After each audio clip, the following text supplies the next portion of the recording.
SARS-CoV-2 spreads so deeply within some countries that it becomes untraceable.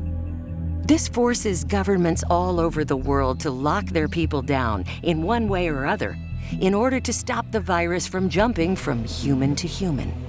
If there's one thing viruses hate, it's a lockdown. That worked beautifully for Wuhan when they locked down the whole city.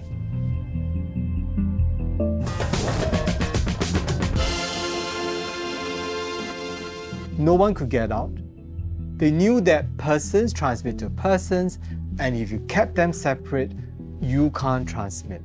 No ins, no outs, and everyone was locked in their house.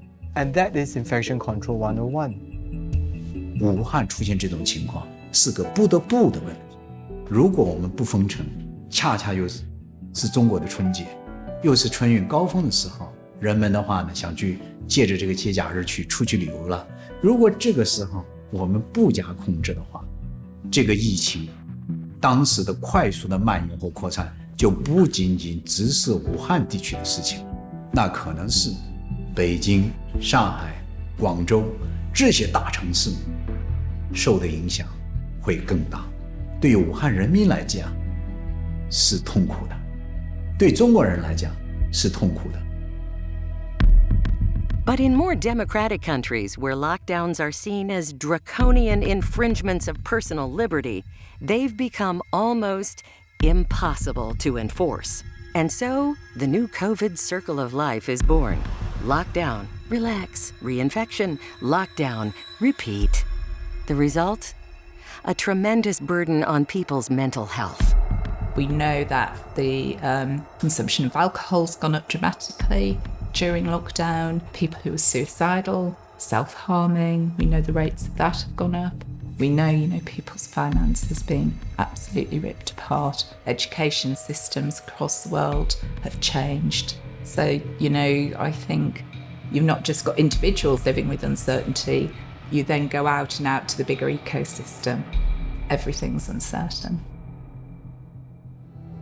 With social distancing measures proving to be a hit-and-miss affair, humans bring out a century-old hospital favorite, masks.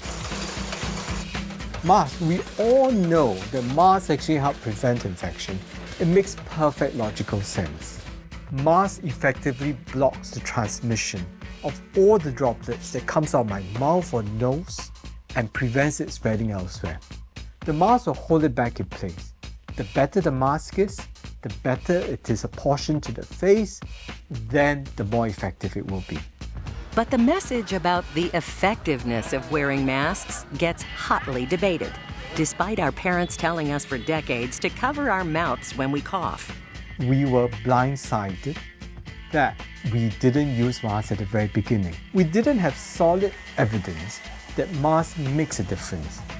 Retrospectively, if all of us could have some form of mask, even handmade with simple towels, it would make a massive difference and we could control the spread throughout the whole world. But the simple act of wearing a mask to fight off COVID-19 still divides the world today. To wear or not to wear? That is the democratic question.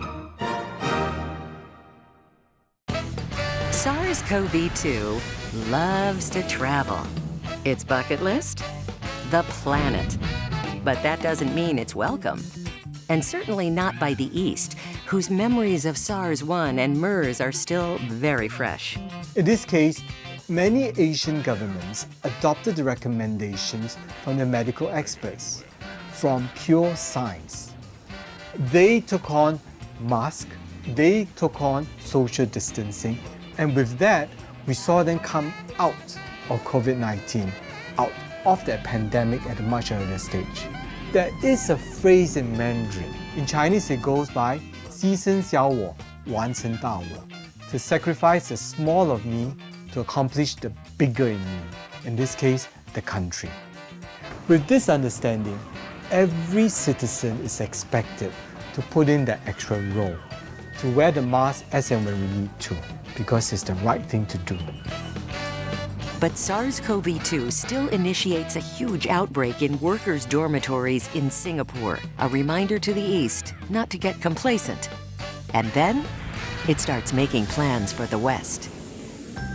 Think of me as the virus. I spread efficiently across many people, and anyone who's traveling, I will latch onto him. Not on the clothes where you can shed, but right into the respiratory tract where he can't get rid of.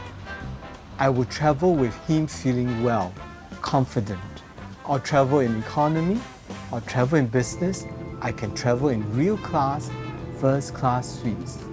I don't need a passport immigration. I walk through because I am the Trojan horse.